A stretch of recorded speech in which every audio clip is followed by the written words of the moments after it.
we're going to go over down dog. You do down dog countless of times in vinyasa, so it's important to set it up properly and to do it correctly. And to keep in mind all the mechanisms, or at least like the main mechanisms that go into the pose. Some instructors say it's more restorative, but I feel like that sort of takes away from the actual pose. Technically, if you're doing lunges for 10 minutes and then you go into a down dog, relatively it is a restorative pose, but this down dog helps set you up for a bunch of other poses. So I personally don't really see it as restorative. For example, from down dog, you're engaging your arms, so you can potentially in the future come into an arm balance from down dog, whether it's down dog to handstand, down dog to crow.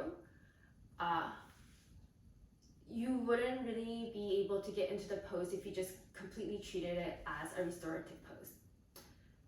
2, you're externally rotating your shoulders. So every single time you go into down dog, you have the opportunity to open up your chest. And if you don't really take advantage of that, you're missing out on a lot. And 3, there's not a lot of poses in yoga that offer as deep of a calf and ankle stretch as down dog. So I'll demonstrate later. Whenever you walk your dog, do it very deliberately and with intention. To get into a down dog, first come into a plank. The distance between a plank should be your down dog. So as you lift your hips, you can come into a down dog. Create a straight line from your hands to your sacrum. So bend your knee as much as you need to make it happen, and tilt your pelvis, then work on straightening out your legs. Imagine that you're stretching the bottoms of your feet into the mat to energetically shift the weight to your heels and to stretch out your calves.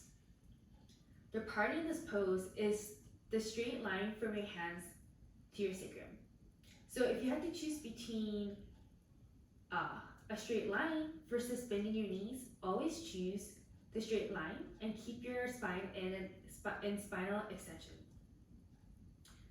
The angular variation indexes more on the chest opener. So you want to bend your chest as close to your thigh as possible and lock your arms to engage them. Then you want to work on straightening out your legs. So you come into a back bend and maybe your head touches the floor.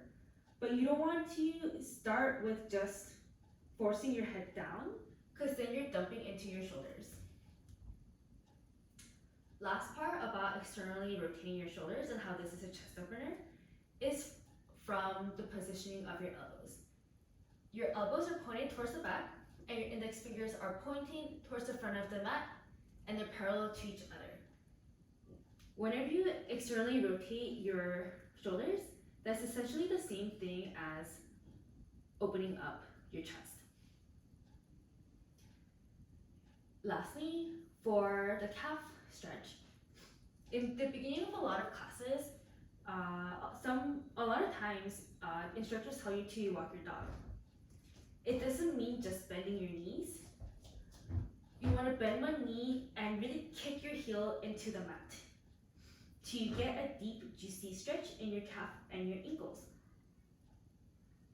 And repeat on the other side. So walk with intention when you're doing your dog. As I mentioned earlier, there's not a lot of poses that give you as deep of an ankle and calf stretch. Sometimes in the beginning of class, instead of walking my dog, I'll bend both my knees and straighten them to strengthen my knees as well.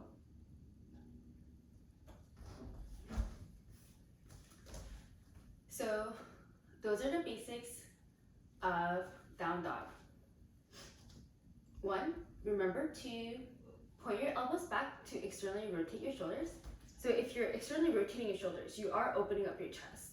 If you're not pointing your elbows back, you end up closing your internal rotation, which as you can see, I'm rounding and I'm closing my chest. And because we round all the time, or I round all the time, it's really important to make sure that my positioning of my fingers and my elbows are in external rotation. 2, maintain a straight line from your hands to your sacrum. That's very important to work your way towards coming from a down dog to whatever arm balance that you want. So always choose a straight line over straightening your legs. 3, walk your dog with intention. Take time and really kick your heel into the mat, even if your heels can't touch. So whenever you're in down dog, remember that energetically, or you want to imagine that you are also stretching the bottoms of your feet. So you can energetically shift the weight to your heels and start lengthening your calves. So even if you're not walking your dog in the beginning, when you come into a down dog, try to also remember that. But if you were to stack ring kick, that probably come last underneath opening up your shoulders and maintaining a straight line from your hands to your sacrum. Thank you for watching.